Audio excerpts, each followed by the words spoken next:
It's become a common joke that Thanos really should have just doubled all resources in the universe, and that would have saved all of the trouble of the Avengers movies. And while that's a fun little side comment to make, the more I thought about it, the more I went, actually, that would really not work at all. For one, what are we determining as a resource for the purpose of this discussion?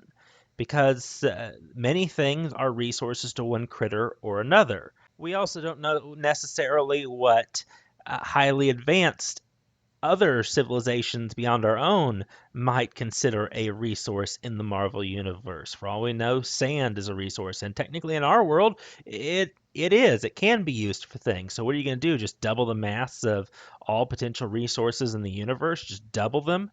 Well, the sun is a potential resource. What happens when you double that? How does that affect its gravitational field? How does it affect the planets that may be in its pull, that may sit in Goldilocks zones, that prevents them from being annihilated?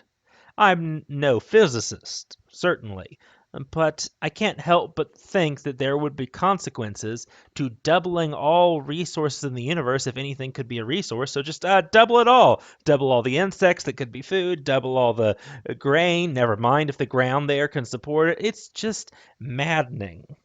And instead of trying to figure out all the minutiae in a universe that seems frickin' limitless, which is more knowledge and computation than I think anyone has time for, it makes sense that Thanos would aim for a singular, seemingly simple solution.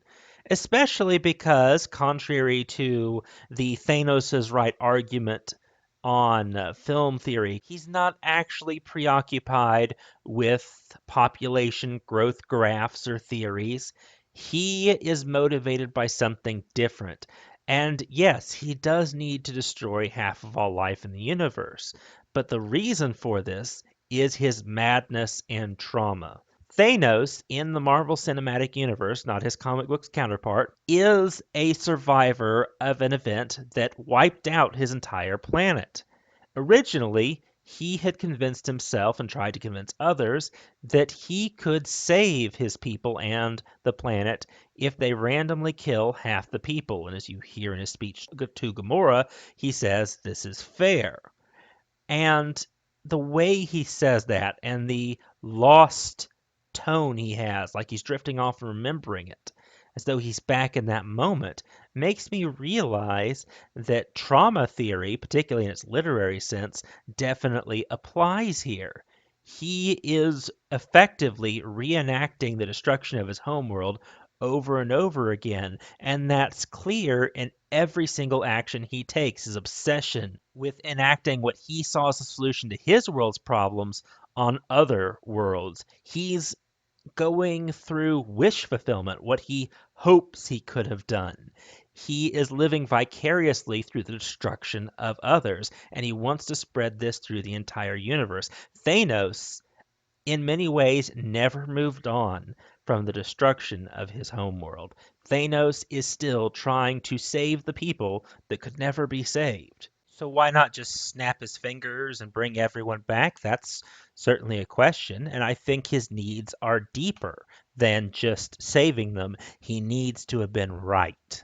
He needs to have not been exiled by his people in his mind, too. He is insulted. He's proud. He's expanded his view to the rest of the universe. Bringing the others back wouldn't save the rest of the universe. No, he has a mission. He has to bring his wisdom everywhere. He, through the trauma of his own experiences, has gone crazy. He truly is the mad titan. Why? Because he's still the same man who believes that his plan could have saved his world. And because he couldn't save that, he has to save all of the others. He has effectively doomed himself to his mission because he could not deal with the trauma of losing his world and his people. And now, even snapping them back would not be enough. He needs to be right just as much as he needs to save others. He needs to be right. He needs his solution to be able to have worked. So it has little to do with doubling the resources as absolutely nothing to do with trying to think through the potential consequences of doubling the resources, and it has very little to do with population theory or theories. Thanos is trying to destroy half the life in the universe because he's a hurt man who chose madness and destruction over healing. In the end, the greatest villain of the MCU is driven by pain. Do you disagree? Let me know. This is my first little shot at just dropping a short, hey, what about this idea? Someone else may have already covered it, so more detail. Anyway, I thought I'd just put it out there. You have a very nice day.